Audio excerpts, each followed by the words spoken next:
ദർശന service സൊസൈറ്റിയുടെ 212ാമത് സ്നേഹസംഗമത്തിലേക്ക് ഏവരെയും സ്വാഗതം ചെയ്തുകൊണ്ട് ഇന്നത്തെ സ്നേഹസംഗമം ആരംഭിക്കുകയാണ്. ആദ്യമായി നമുക്ക് പ്രാർത്ഥന ഗാനം ആലപിക്കുന്നതിനായി കുമാരി ലീന MJ നാട്ടികയെ ഏറ്റവും സ്നേഹത്തോടെ ക്ഷണിക്കുന്നു. സ്നേഹസ്വരൂപ തവ ദർശനം ഈ ദാസരിലേക്കിടൂ, പരിമളമിയലാം ജീവിത മലരിൽ അനുഗ്രഹ വർഷം ചൊരിയണമേ ചൊരിയണമേ. സ്നേഹസ്വരൂപ തവ ദർശനം ഈ ദാസരിലേക്കിടൂ,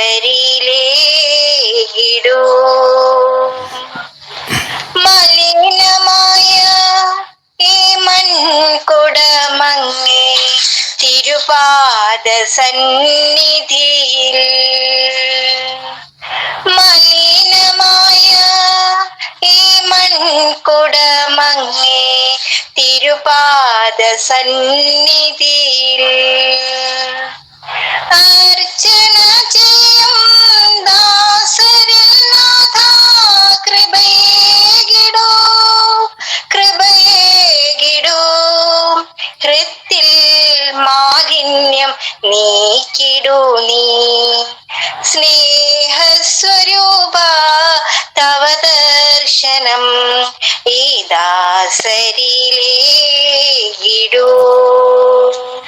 പരിമളമിയലാം ജീവിത മലരിൽ അനുഗ്രഹ വർഷം ചൊരിയണമേ ചൊരിയണമേ. മരുഭൂമിയാം ഈ മാനസം തന്നിൽ നിൻഗേഹം തീർത്തിടുക, മരുഭൂമിയാം ഈ മാനസം തന്നിൽ നിൻഗേഹം തീർത്തിടുക. നിറഞ്ഞിടുകന്നിൽ എൻ പ്രിയനാഥ പോകരുതേ പോകരുതേ, നിന്നിൽ ഞാനെന്നും ലയിച്ചിടട്ടെ. സ്നേഹസ്വരൂപ തവ ദർശനം ഈ ദാസരിലേക്കിടൂ,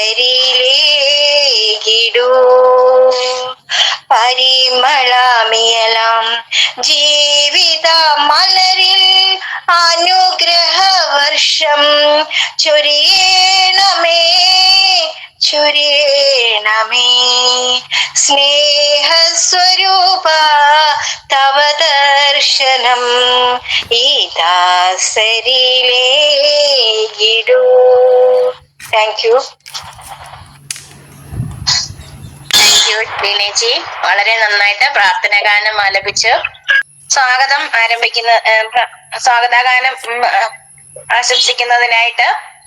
ആശംസിക്കുന്നതിനായി കുമാരി ശാലി വെങ്ങിശ്ശേരി ഏറ്റവും സ്നേഹത്തോടെ ക്ഷണിക്കുന്നു. കേൾക്കാമോ? കേൾക്കാം. സ്നേഹമുള്ള വിശിഷ്ടാതിഥികളെ, കൂട്ടുകാരെ, എല്ലാവർക്കും എന്റെ നമസ്കാരം. 212ാമത്തെ സ്നേഹസംഗമത്തിലാണല്ലോ നാം എല്ലാവരെയും സ്വാഗതം ചെയ്യുക എന്നതാണ് എന്റെ കർത്തവ്യം. ആദ്യമായി തന്നെ നമ്മുടെ ദർശന സർവീസ് സൊസൈറ്റി പ്രസിഡന്റും ദർശന ക്ലബ് ഡയറക്ടറുമായ നമ്മുടെ പ്രിയങ്കരനായ Reverend father Solomon Kadambattuparambil CMI അച്ഛനെ വളരെ ബഹുമാനത്തോടെ സ്വാഗതം ചെയ്യുന്നു. നമ്മുടെ ഈ പരിപാടിയുടെ ഉദ്ഘാടന കർമ്മം നടത്തുവാൻ എത്തിച്ചേർന്ന സെന്റ് ജൂഡ് പള്ളി, ഒടയംതോട് പാലക്കാട് രൂപത, saint Xavier's central school, Mangalam dam Palakkad principal reverend father Sibin Karuthi അച്ഛനെ വളരെ ഹാർദമായി സ്വാഗതം ചെയ്യുന്നു. നമ്മുടെ ഈ പരിപാടിയിൽ മുഖ്യാതിഥിയായി വന്നു ചേർന്ന Amala medical college Thrissur doctor Twinkle Vincent Chittilappally ഡോക്ടറെ വളരെ ബഹുമാനത്തോടെ സ്വാഗതം ചെയ്യുന്നു.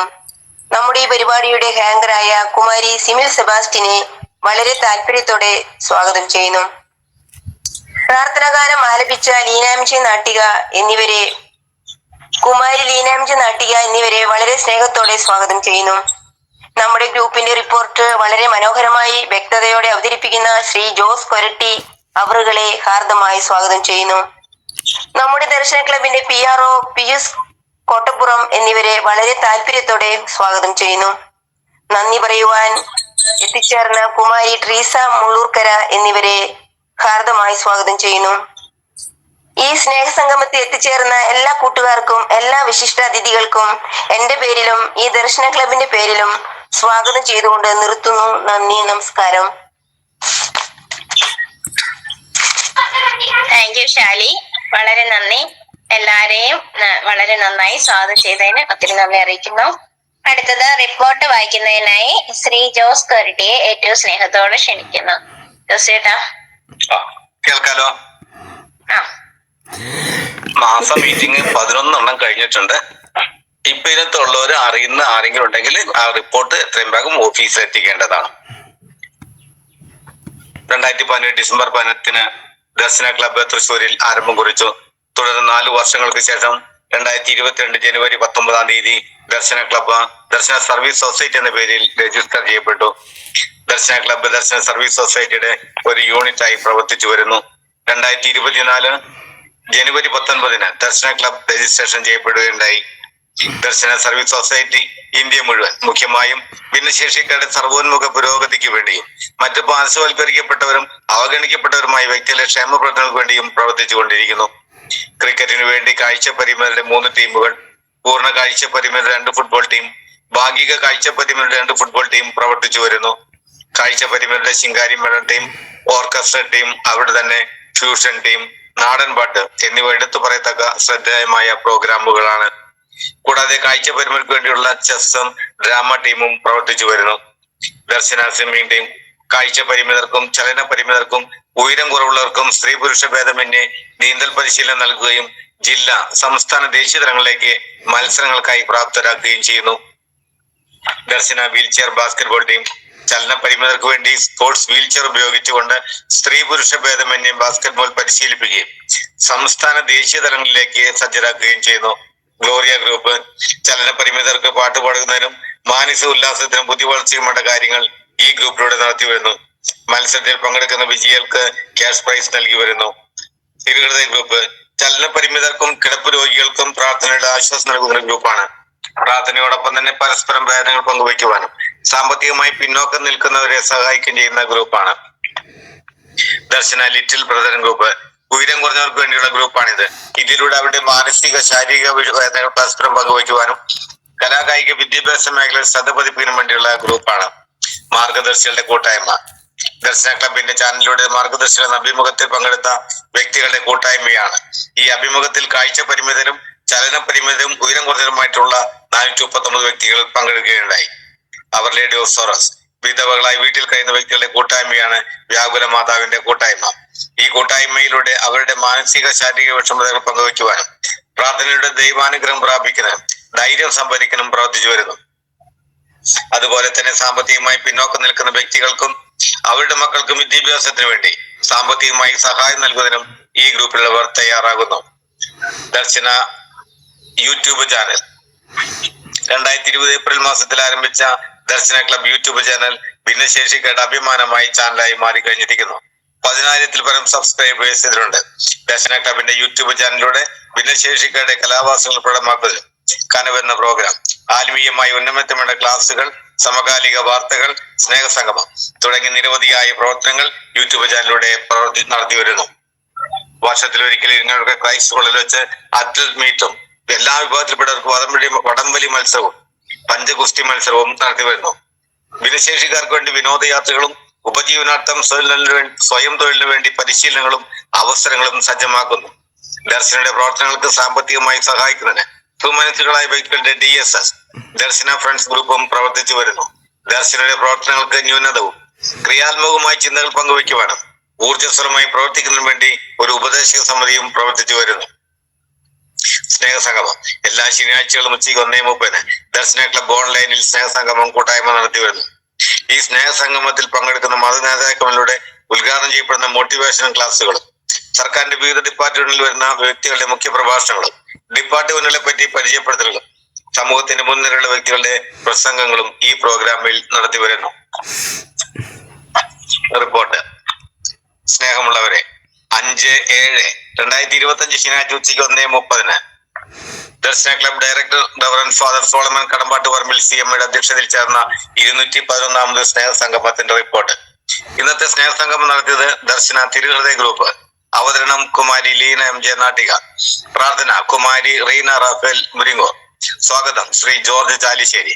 ഗ്രൂപ്പ് പരിചയപ്പെടുത്തി റിപ്പോർട്ട് അവതരണം ശ്രീ KJ ജോസ് കൊരട്ടി. റിപ്പോർട്ട് യോഗം പാസാക്കി. തുടർന്ന് അധ്യക്ഷന്റെ വാക്കുകളിലേക്ക്. പ്രിയപ്പെട്ടവരെ, വിശിഷ്ടാതിഥികളെ, മീറ്റിംഗിൽ എത്തിയിരിക്കുന്ന സുഹൃത്തുക്കളെ, സ്നേഹമുള്ള ജോൺസൺ അച്ഛ, ഇന്ന് 3 മണിക്ക് ജനറൽ ബോഡി മീറ്റിംഗ് ആണ്. പങ്ക് പ്രൊജക്ട് നന്നായി നടക്കുന്നു. എല്ലാവർക്കും വരാം. അടുത്ത മാസം സ്പോർട്സ് മീറ്റ് നടക്കുന്നു. സ്നേഹസംഗമത്തിന് എല്ലാവിധ അനുഗ്രഹാശീസ്സുകൾ നേർന്നുകൊണ്ട് നിർത്തുന്നു. ഉദ്ഘാടനം ചെയ്യാൻ എത്തിയത് പെരിങ്ങണ്ടൂർ പോപ്പ് പോൾ മേഴ്സി ഹോമിലെ ഡയറക്ടർ റവറൻ ഫാദർ ജോൺസൺ അന്തിക്കാടായിരുന്നു. ദർശനയുടെ ആരാധ്യനായ സോളമനച്ച, ദർശന ഭാരവാഹികളെ, ഞാനൊരു യാത്രയിലാണ്. നിങ്ങളോടൊപ്പം ആയിരിക്കാൻ സാധിച്ചതിന് നന്ദി. സോളമച്ചനെ എനിക്ക് നന്നായി അറിയാം. പരിമിതികളെ അതിജീവിച്ച് മറ്റുള്ളവർക്ക് നന്മ ചെയ്യുന്നതിൽ വളരെ സന്തോഷം. സോളമനച്ചന്റെ പ്രവർത്തനങ്ങൾ അത്ഭുതാവഹമാണ്. അച്ഛനോടൊപ്പം തോളോട് തോൾ ചേർന്ന് നിൽക്കുന്ന എല്ലാവരെയും അഭിനന്ദിക്കുന്നു. കുറവുകളെ നേർവുകളാക്കി ദൈവം മാറ്റട്ടെ. നിങ്ങളുടെ ജീവിതം തന്നെ ഒരു സന്ദേശമാണ്. നിങ്ങളുടെ കരങ്ങൾക്ക് ശക്തി പകരട്ടെ. എന്നെ വിളിച്ചതിന് നന്ദി പറയുന്നു. ദൈവം സമൃദ്ധമായി അനുഗ്രഹിക്കട്ടെ എന്ന് പ്രാർത്ഥിച്ചുകൊണ്ട് യോഗം ഉദ്ഘാടനം ചെയ്യുന്നു. മുഖ്യാതിഥിയായി വന്നത് തൃശൂർ കോർപ്പറേഷൻ പുത്തൂർക്കര 55ാം ഡിവിഷൻ കൗൺസിലർ ശ്രീമതി മെൽഫി ഡെൽസൺ മാഡമായിരുന്നു. സ്നേഹമുള്ള സോളമനച്ച, ആദരണീയനായ ജോൺസൺ അച്ഛ, പ്രിയ ഭാരവാഹികളെ, സോളമനച്ചനെ എന്നെ അറിയാം. ഞാനൊരു യാത്രയിലാണ്. നിങ്ങളുടെ പ്രവർത്തനങ്ങൾ മികച്ചതും അഭിനന്ദനാർഹവുമാണ്. എല്ലാം ദൈവത്തിന്റെ ദാനമാണ്. നമ്മുടെ ജീവിതം മറ്റുള്ളവർക്ക് മാതൃകയാകട്ടെ. എന്നെ വിളിച്ചത് നിങ്ങളെ ദൈവം അനുഗ്രഹിക്കട്ടെ എന്ന് പ്രാർത്ഥിച്ചുകൊണ്ട് നിർത്തുന്നു. ഞങ്ങൾക്ക് വേണ്ടി പ്രാർത്ഥിക്കണം. ദർശന സ്വിമ്മിംഗ് ഗ്രൂപ്പ് നടത്തിയ മാപ്പിളപ്പെട്ട് മത്സര വിജയികൾ. ഫസ്റ്റ് സലീന BV വാഗയാർ. Second CB Varghese Konni. Third Reena MM Vadakara. Darshana swimming group നടത്തിയ മാപ്പിളപ്പെട്ട് വ്യൂസ് മത്സര വിജയികൾ. ഫസ്റ്റ് സലീന BV വാഗയാർ. Second Molly Reji. And third Jerome Malappuzha. മത്സരത്തിൽ പങ്കെടുത്തവർക്കും വിജയികൾക്കും അഭിനന്ദനങ്ങൾ. യോഗ അവസാനം നന്ദി പറഞ്ഞത് ശ്രീ ലിജോ ജോസ് കോഴിക്കോട്. യോഗം അവസാനിച്ചു. ഈ റിപ്പോർട്ട് അംഗീകാരത്തിനായി യോഗ സമക്ഷം സമർപ്പിക്കുന്നു.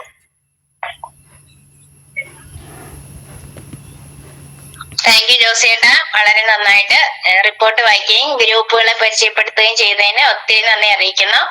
അടുത്തത് നമ്മുടെ അധ്യക്ഷൻ, ദർശന ക്ലബ് ഡയറക്ടറും ദർശന സർവീസ് സൊസൈറ്റി പ്രസിഡന്റുമായ നമ്മുടെ എല്ലാമായ റെവറൻ ഫാദർ സോളമൻ കളമ്പാട്ട് പറമ്പിൽ CMI അച്ഛനെ അധ്യക്ഷ പദവിയിലേക്ക് ഏറ്റവും സ്നേഹത്തോടെ ക്ഷണിക്കുന്നു. എല്ലാവർക്കും നമസ്കാരം. ഇന്നത്തെ യോഗത്തിലേക്ക് എത്തിച്ചേർന്ന അച്ഛനും അതുപോലെ തന്നെ വിശിഷ്ട വ്യക്തിക്കും ഹൃദ്യമായ സ്വാഗതവും, ഞങ്ങളോടൊപ്പം കുറച്ചു നേരം ചെലവഴിക്കുവാനായിട്ട് എത്തിച്ചേർന്ന അവർക്ക് പ്രത്യേകമായ നന്ദിയും രേഖപ്പെടുത്തുന്നു. ഇന്ന് നിങ്ങൾക്കൊരു ടോക്ക് തരണമെന്ന് ഇങ്ങനെ മനസ്സിൽ ആഗ്രഹിച്ചപ്പോൾ ഈ ഒരു ആഗ്രഹം എന്ന ഒരു സാധനത്തെ പറ്റി തന്നെയാണ് എനിക്ക് നിങ്ങളോട് പറയാനായിട്ടുള്ളത്. നമ്മളെല്ലാവരും ആഗ്രഹിക്കുന്നുണ്ട്. ഇപ്പൊ ഭിന്നശേഷിക്കാരായിരുന്നവര് ചിന്തിക്കും, അതായത് ഇപ്പൊ ഇവിടെ ഒരു കഴിഞ്ഞ പ്രാവശ്യം പങ്ക് എന്ന പ്രോഗ്രാമിലേക്ക് ഒരു പയ്യനുണ്ടായിരുന്നു, വീൽ ചെയറിലായിരുന്ന പയ്യൻ. അവന് ആഗ്രഹമുണ്ട് നടക്കണമെന്ന്, പക്ഷെ അവന് ആ സമയമാകുമ്പോ നടക്കാനായിട്ട് തോന്നാറില്ല. അതായത് ആഗ്രഹിച്ചതുകൊണ്ട് മാത്രം ഒന്നും നേടാനായിട്ട് പോകണമെന്നില്ല. അതുപോലെ തന്നെ പലവർക്കും ആഗ്രഹമുണ്ട്, നല്ല ജോലി കിട്ടണമെന്ന് ആഗ്രഹമുണ്ട്, പക്ഷെ പഠിക്കാൻ പറ്റില്ല. അല്ലെങ്കിൽ പഠിക്കാനായിട്ട് ചെന്ന് നിൽക്കുമ്പോഴ് ഇതെന്ത് ബോറാണ് എന്നൊക്കെ പറഞ്ഞ് അവര് മാക്സിമം മൊബൈലിൽ നോക്കി സമയം കളയാനായിട്ട് അവര് പരിശ്രമിക്കുള്ളൂ. എന്ന പോലെ തന്നെ രോഗം മാറണമെന്ന് ആഗ്രഹമുണ്ട്. എല്ലാം ആഗ്രഹങ്ങളുടെ പുറത്താണ് പലപ്പോഴും നമ്മളൊക്കെ നടക്കുന്നത്. എല്ലാം ഒരു മഹാത്മാവ് പറഞ്ഞ പോലെ ആഗ്രഹമാണ് സർവത്തിന്റെ നാശവും ആഗ്രഹത്തിന്റെ നേട്ടം എന്നൊക്കെ പറയുന്നുണ്ട്. എന്ന് പറഞ്ഞ പോലെ എല്ലാം ആഗ്രഹിക്കുന്നുണ്ട്, പക്ഷെ നമ്മൾ തുടങ്ങി വെക്കാറില്ല എന്നുള്ളതാണ്. ആഗ്രഹിക്കുന്നതോടൊപ്പം തന്നെ നമ്മൾ സ്റ്റാർട്ട് ചെയ്യണം. ഏത് കാര്യങ്ങളായാലും നമ്മളൊന്ന് തുടങ്ങി വെച്ച് നോക്കിയേ. എനിക്ക് തോന്നിയിട്ടുണ്ട്, ഞാൻ ഈ പങ്ക് എന്ന പ്രോജക്റ്റ് ഇവിടെ നടത്തുന്ന സമയത്ത് എനിക്കൊരു പേടിയായിരുന്നു, ഇതെങ്ങനെ നടത്തും, എവിടെ നടത്തും എന്നൊക്കെ. ആദ്യം അച്ഛനായിട്ട് സംസാരിച്ചു, ജോസച്ചനായിട്ട് സംസാരിച്ചു, രൂപതയിലുള്ള ജോസച്ചനായിട്ട് സംസാരിച്ചു. അപ്പോ അച്ഛന് പറ്റും, അപ്പോ നമുക്കൊക്കെ പറ്റും എന്ന് പറയാനായിട്ട് മറ്റുള്ളവർക്ക് ഈസിയാ. പക്ഷെ ഇത് ഏറ്റെടുത്ത് നടത്തുമ്പോഴേ എന്തുമാത്രം കോംപ്ലിക്കേഷൻസ് ആണെന്നുള്ളത് നമ്മൾ ചിന്തിക്കുമ്പോൾ നമുക്കത് വേണ്ട, ഇനിയിപ്പോ ആരാ ഇതൊക്കെ കോർഡിനേറ്റ് ചെയ്യുക, ഇതിനൊക്കെ ടെൻഷൻ എടുക്കണ്ടേ എന്നൊക്കെ പറഞ്ഞ് എല്ലാവരും പിൻവാങ്ങുന്ന ആൾക്കാർ മാത്രമേ ഉള്ളൂ. ഇനിയിപ്പോ സപ്പോസ് ഞാൻ നമ്മുടെ കൂട്ടത്തിൽ ഈ വർഷം ഒരു വീട് പണിയുന്ന ഒരാളുണ്ട്, നമ്മുടെ സിജോൺ എന്ന് പറഞ്ഞ ആള്. അല്ലെങ്കിൽ പിയൂസാന്റെ ഒരു വീട് പണിയുടെ ഒരു കാര്യം ഒന്ന് ചിന്തിച്ചാലും മതി.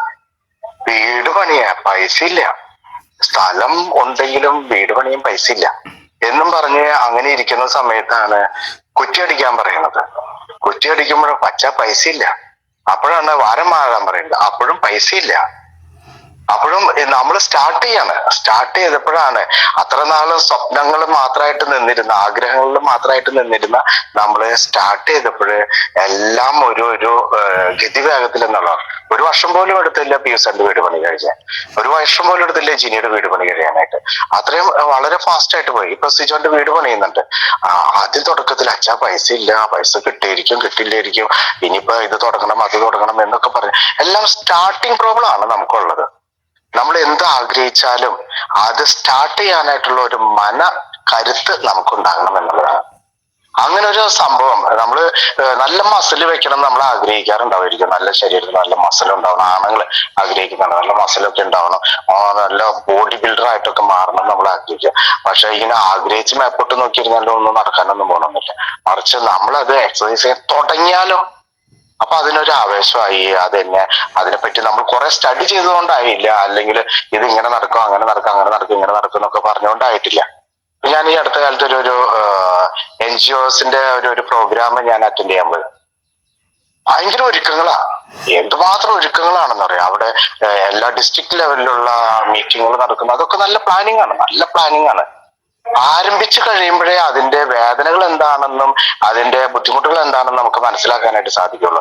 അത് നമ്മൾ തുടങ്ങണം. ഏത് കാര്യങ്ങളും തുടങ്ങി മുന്നോട്ട് പോകുമ്പോഴാണ് എവിടെയാണ് ബുദ്ധിമുട്ട്. അപ്പൊ ആ ഡിസ്ട്രിക്ട് പൊട്ടി, ഈ ഡിസ്ട്രിക്ട് പൊട്ടി, അവിടെ ആരുമില്ല ഇവിടെ ആരുമില്ല, പ്ലാനിങ് മാത്രമായിട്ട് നിന്നു, പ്ലാൻ അനുസരിച്ച് പോകാൻ പറ്റുന്നില്ല, അപ്പൊ ഒരു ഫെയിലിയർ ആയിട്ട് മാറുന്നു. നമ്മുടെ എല്ലാ കാര്യങ്ങളും നമ്മൾ പ്ലാൻ അനുസരിച്ചല്ല പോകണമെന്നുള്ളത്. അവിടെ സ്റ്റാർട്ട് എത്തിയില്ലെങ്കിൽ എത്തിയില്ല എന്നുള്ള രീതിയിൽ മാത്രമേ ഉള്ളൂ നമ്മുടെ പ്രവർത്തനങ്ങളൊക്കെ. ഞാനും ഇതുപോലെ ഈ പങ്ക് പ്രോജക്ട് തുടങ്ങി കഴിഞ്ഞപ്പോഴേ എന്റെ മനസ്സിൽ ഇതൊന്നും എങ്ങനെ സക്സസ് ആവുന്നോ ഫെയിലിയർ ആവുന്നോ ഇതൊന്നും ഒരു പ്രതീക്ഷയില്ല. അങ്ങോട്ട് തുടങ്ങാന്ന് വെച്ചാൽ അങ്ങോട്ട് തുടങ്ങാൻ നോക്കാം എന്നുള്ള രീതിയിൽ നോക്കി. അപ്പൊ അത് വിജയിച്ചു. ആ ഒരു സ്റ്റാർട്ടിങ് മാത്രമേ നമുക്കൊരു പ്രശ്നം ഉണ്ടായിരുന്നുള്ളൂ. നമുക്ക് ഭയങ്കര ടെൻഷനായിരുന്നു സ്റ്റാർട്ടിങ്ങിന്റെ സമയത്ത്. പക്ഷെ പിന്നീട് അത് വളരെ സ്റ്റേബിൾ ആയിട്ട് മൂവ് ചെയ്യാൻ പറ്റുന്നു. അതെങ്ങനെയാണ് മറ്റുള്ള കൈകാര്യങ്ങളൊക്കെ ചെയ്യാന്നുള്ളത് പഠിച്ചു കഴിഞ്ഞു. ഇതുപോലെ തന്നെയാണ് എല്ലാ കാര്യങ്ങളും. നമ്മുടെ ജീവിതത്തിൽ എന്തെങ്കിലും നേടണമെങ്കിൽ ആരംഭിക്കണം. സ്വപ്നങ്ങൾ ആഗ്രഹിച്ചുകൊണ്ടായില്ല, മറിച്ച് അത് ആരംഭിക്കാനായിട്ടുള്ള ഒരു മനസ്സ് നമുക്കുണ്ടാകട്ടെ. ഒത്തിരി ആൾക്കാർക്ക് ഒത്തിരി സ്വപ്നങ്ങളുണ്ട്. ഞാൻ പറയാം, കുടുംബത്തിൽ ഒത്തിരിയേറെ സ്വപ്നങ്ങളുണ്ട്, വ്യക്തിപരമായിട്ട് ഒത്തിരിയേറെ സ്വപ്നങ്ങളുണ്ട്, കൂട്ടായ്മയിൽ ഒത്തിരിയേറെ സ്വപ്നങ്ങളുണ്ട്. ആ സ്വപ്നങ്ങളൊക്കെ ഉണ്ടെങ്കിൽ അത് ആരംഭിക്കണം. ഇന്നലെ ഒരു മീറ്റിംഗ് നടന്നു, അവർ ലേഡി ഓഫ് സോറോസിന്റെ ഒരു മീറ്റിംഗ് നടന്നു. അപ്പൊ അതില് 2 വ്യക്തികള് കൂണ് കൃഷിയെ പറ്റി പറഞ്ഞു. അപ്പൊ എല്ലാവരും തുടങ്ങണം എന്ന് പറയുന്നു മാത്രമല്ലാണ്ട് ആരും തുടങ്ങാനായിട്ട് ആഗ്രഹിച്ചിട്ടൊന്നുമില്ല. ആഗ്രഹിക്കുന്നത് അതായത് എങ്ങനെ തുടങ്ങാം, പൈസ 300 രൂപ വിത്തിന് വേണം, മറ്റൊന്ന് വേണം. അപ്പൊ അതൊക്കെ നടക്കണമെന്നില്ല. അപ്പൊ ആരംഭിക്കാൻ വേണ്ടിയിട്ട് നമ്മളൊരു പ്രോത്സാഹനം എന്നൊന്നും ഒന്ന് ബൂസ്റ്റപ്പ് ചെയ്ത് കൊടുക്കാൻ വേണ്ടിയിട്ട്, ശരി ഞാൻ പൈസയാണ് പ്രശ്നം എന്ന് വെച്ച് കഴിഞ്ഞാൽ അങ്ങോട്ട് തരാം, കാര്യം എന്റെ കയ്യിലും ഉണ്ടായിട്ടല്ല, ഇല്ലെങ്കിലും ഞാൻ എവിടെന്നെങ്കിലും കണ്ടെത്തി കൊടുക്കാം. അപ്പൊ ഒന്ന് ആരംഭം നമ്മള് കുറിച്ചിരിക്കണം. ഇത് ആരംഭമില്ലാതെ ആഗ്രഹം മാത്രമാണെങ്കിൽ നമ്മൾ ഒരു കാലത്തും ഒന്നിലേക്കും എത്തിച്ചേരില്ല എന്നുള്ളതാണ്. നമ്മൾ ആരംഭിക്കട്ടെ. ഏതൊരു കാര്യങ്ങളായാലും ഏതൊരു പ്രോഗ്രാം ആയാലും ആരംഭിക്കാനായിട്ട് സാധിക്കട്ടെ, തുടക്കം കുറിക്കാനായിട്ട് സാധിക്കട്ടെ. അത് മുന്നോട്ട് തന്നെ പോവുകയും ചെയ്യും. അതിന്റെ അരിഷ്ടതകളോ അല്ലെങ്കിൽ അതിന്റെ പോരായ്മകളോ ഒക്കെ നമുക്ക് മനസ്സിലാക്കാനായിട്ട് സാധിക്കും. ചിലപ്പോൾ ഫെയിലിയർ ആവും, ചിലപ്പോൾ നന്നായിട്ട് നടക്കും. പക്ഷെ അത് ആരംഭം കുറിച്ചിടുമ്പോൾ അതൊന്ന് ചിന്തിക്കാനും പ്ലാൻ ചെയ്യാനും അതിലേക്ക് കൂടുതലായിട്ട് ആഴത്തിൽ ഇറങ്ങിച്ചെല്ലാനും നമുക്ക് സാധിക്കും. അപ്പോൾ നിങ്ങൾക്ക് ഏവർക്കും അങ്ങനെയുള്ള ഒരു ജീവിത ശൈലി കൊണ്ടുവരാനായിട്ട് സാധിക്കട്ടെ എന്ന് ഈ അവസരത്തിൽ ആശംസിക്കുന്നു. നമ്മള് ഈ മാസത്തില് ചില പ്രോഗ്രാമുകളൊക്കെ നടത്താനായിട്ട് ഉദ്ദേശിക്കുന്നുണ്ട്. ഒന്ന് പങ്കിന്റെ അവസാനം, അതായത് പങ്കിന്റെ കൺക്ലൂഷൻ സെറിമണി നമ്മൾ നടത്താനായിട്ട് ആഗ്രഹിക്കുന്നു. 20-നും 25-നും ഇടയ്ക്ക് ഒരു ദിവസമാണ് നമ്മളത് ചിന്തിക്കുന്നത്. അതുപോലെ തന്നെ 26-ാം തീയതി ഡിസ്ട്രിക്ട്, അതായത് ദർശനയുടെ സ്വിമ്മിംഗ് കോമ്പറ്റീഷൻ നീന്തൽ കോമ്പറ്റീഷൻ നടത്താനായിട്ട് ആഗ്രഹിക്കുന്നു. പിന്നെ അതുപോലെ തന്നെ ഈ 20-നും 25-നും ഇടയ്ക്ക് നമ്മുടെ പ്രോഗ്രാമുകളെല്ലാം പ്ലാൻ ചെയ്ത പോലെ വരികയാണെങ്കിൽ മഴവിൽ മനോരമയിൽ നമ്മുടെ ഒരു സാന്നിധ്യം അറിയിക്കാനായിട്ട് ആഗ്രഹിക്കുന്നു. അതായത് കോമഡി ഇഷ്ടപ്പെട്ടതുകൊണ്ട് മാത്രമല്ല, മറ്റുള്ളവരെ കോമഡിയിലേക്ക് ലയിപ്പിക്കാൻ പറ്റുന്ന ആരെങ്കിലും ഉണ്ടെങ്കിൽ, ഒരു കോമഡി പ്രോഗ്രാം സെറ്റ് ചെയ്യാൻ ആഗ്രഹിക്കുന്നവരുണ്ടെങ്കിൽ, കോമഡി പ്രോഗ്രാം ഉണ്ട്, ഒരു ചിരി ഇരുചിരി ബമ്പർ ചിരി എന്നൊക്കെ പറഞ്ഞിട്ടുള്ള ഒരു പ്രോഗ്രാമിന്റെ ഒരു ഷൂട്ടിങ്ങിന്റെ സ്ഥലത്തേക്കാണ് നമ്മൾ പോകാനായിട്ട് ഉദ്ദേശിക്കുന്നത്. അങ്ങനെയൊക്കെ നിങ്ങളിലും ആർക്കെങ്കിലും ആഗ്രഹം ഉണ്ടെങ്കിൽ, രണ്ടുപേരുടെ ഒരു പ്രോഗ്രാമാണ്, അല്ലെങ്കിൽ സ്റ്റാൻഡപ്പ് കോമഡി എന്നൊക്കെ പറഞ്ഞിട്ടുള്ള ഒരു പ്രോഗ്രാമാണ്, അതിലേക്കൊക്കെ നിങ്ങൾ ആരെങ്കിലും ആഗ്രഹിക്കുന്നവരുണ്ട് എങ്കിൽ അവര് എത്രയും പെട്ടെന്ന് PU-SAT-ന് പേര് കൊടുക്കുക. അങ്ങനെയാണെങ്കിൽ ഒരു 5 മുതൽ 10 പേര് നമുക്ക് കൊണ്ടുപോകാൻ ആഗ്രഹിക്കുന്നുണ്ട്. അതിനുള്ള പെർമിഷൻ നമ്മൾ അത് മേടിക്കും. അവരുടെ പോകാൻ ആഗ്രഹിക്കുന്നവര് ഒരു ദിവസം ഇവിടെ ഇപ്പൊ പങ്ക് ഇളംതിരുത്തിൽ ഒന്ന് വരണം. അവരുടെ ഒരു 1 മിനിറ്റ് ഷൂട്ടിംഗ് ഉണ്ടായിരിക്കും. അത് കഴിഞ്ഞിട്ട് അത് അവർക്ക് അയച്ചു കൊടുക്കുമ്പോഴാണ് അവര് നമ്മളെ ക്ഷണിക്കുള്ളൂ, 20-നും 25-നും. അപ്പൊ ഈ ദിവസങ്ങളിലായിരിക്കണം ഈ ഒരു 1 മിനിറ്റിന്റെ ഷൂട്ടിംഗ് നടത്താൻ ആഗ്രഹിക്കുന്നവര്, ഇങ്ങനെയുള്ള പ്രോഗ്രാം ചെയ്യാനും ആഗ്രഹിക്കുന്നവരായിട്ടുള്ളവര്. അല്ല, എല്ലാവർക്കും ആഗ്രഹമുണ്ട്, എനിക്ക് അറിയാം, എല്ലാവർക്കും ആഗ്രഹമുണ്ട് ഇങ്ങനെ ഒന്ന് കാണാൻ പോകാനും ഒരു ഔട്ടിങ്ങിന് പോകാനൊക്കെ ആഗ്രഹം ഉണ്ടെന്നറിയാം. പക്ഷെ ഇങ്ങനെയുള്ള പ്രോഗ്രാം പ്രസന്റ് ചെയ്യാനായിട്ടുള്ള ആഗ്രഹിക്കുന്നവർക്ക്, അവർക്ക് കൂടുതൽ ഒരു ബൂസ്റ്റപ്പ് ആവാൻ വേണ്ടി മാത്രമാണ് ഞാനിപ്പോ ഇത് പറഞ്ഞത്. അപ്പൊ അങ്ങനെ ആഗ്രഹിക്കുന്നവരുണ്ടെങ്കിൽ എത്രയും പെട്ടെന്ന് PU-SAT-ൽ പേര് കൊടുക്കുക. അധികം പേരൊന്നും നമ്മൾ കൊണ്ടുപോകില്ല. അവർ ഏത് പ്രോഗ്രാമാണ് അവതരിപ്പിക്കാൻ ആഗ്രഹിക്കുന്നത്, അതിൽ അവർക്ക് സ്കിറ്റ് ഉണ്ടെന്നോ അല്ലെങ്കിൽ സ്ക്രിപ്റ്റ് ഉണ്ടെന്നോ അല്ലെങ്കിൽ മറ്റുള്ള കാര്യങ്ങളൊക്കെ ഉണ്ടെങ്കിൽ മാത്രമേ നമ്മൾ അവരെ പ്രോത്സാഹിപ്പിക്കുള്ളൂ. അല്ലാത്തവർ വെറുതെ കാണാൻ പോകുന്നവരൊന്നും നമ്മൾ പ്രോത്സാഹിപ്പിക്കുന്നില്ല. ഒന്ന് സ്റ്റാൻഡപ്പ് കോമഡി സിംഗിൾ, അല്ലെങ്കിൽ 2 പേരുടെ ഒരു കോമഡി പ്രോഗ്രാം എന്നുള്ളത്. അപ്പൊ അതൊക്കെ നിങ്ങൾ നോക്കി നല്ല പെർഫെക്റ്റ് ആയിട്ട് കൊണ്ടുവരാനായിട്ട് സാധിക്കട്ടെ. നമുക്ക് അതിനൊരു അവസരം നമുക്ക് കണ്ടെത്തും. ഇതാണ് ഇന്ന് എനിക്ക് പറയാനായിട്ടുള്ളത്. അപ്പൊ എല്ലാവർക്കും നന്ദി, നമസ്കാരം.